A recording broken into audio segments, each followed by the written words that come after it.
ನುಡಿಯಲ್ಲಿ ಎಚ್ಚತ್ತು ನಡೆಯಲ್ಲಿ ತಪ್ಪಿದರೆ. ಬರೇ ಬಾಯಿ ಮಾತಿನ ಜ್ಞಾನ ಪ್ರಯೋಜನ ಇಲ್ಲ, ಅನುಭವ ಜ್ಞಾನ ಬೇಕಲ್ಲ, ಆಚಾರ ಬೇಕಲ್ಲ, ನಡತೆ ಬೇಕಲ್ಲ. ಎಲ್ಲವೂ ಶಿವನೆಂದರೆ ಎಲ್ಲಿಯದು ಭಯವಯ್ಯ.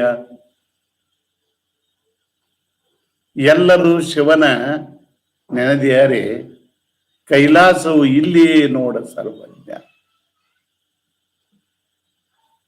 ಈ ಪ್ರಪಂಚದೊಳಗ ಏನೆಲ್ಲ ತೋರ್ತದ ಅದು ಎಲ್ಲ ಶಿವ ಅಂದ್ರ ಅದು ಎಲ್ಲ ನಾನ ಅಂದ ಮ್ಯಾಗ ಭಯ ಯಾರಿಂದ್ರಿ?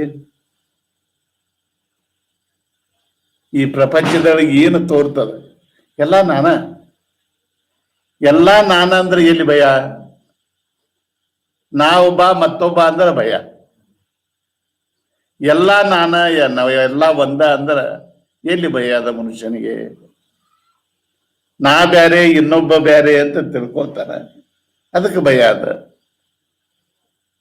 ಏನೆಲ್ಲ ತೋರ್ತದ ಅದೆಲ್ಲ ನಾನ ಅಂದಾಗ ಎಲ್ಲಿ ಭಯ ಅದ? ಎಲ್ಲಾರು ಆ ಶಿವನ ಧ್ಯಾನ ಮಾಡಿದ್ರಂದ್ರ ಇಲ್ಲೇ ಕೈಲಾಸ ಐತಿ. ಶಿವನ ಧ್ಯಾನ ಮಾಡಬಾರ್ದು. ಧ್ಯಾನಾವಸ್ಥಿತ ತದ್ಗತೇನ ಮನಸ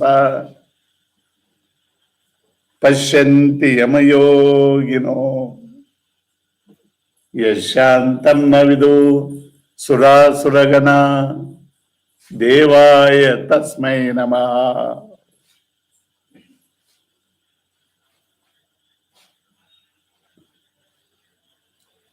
ನಾವು ಸಾಮಾನ್ಯವಾಗಿ ವಿಷಯಗಳನ್ನ ನೆನಪು ಮಾಡ್ತೀವಿ.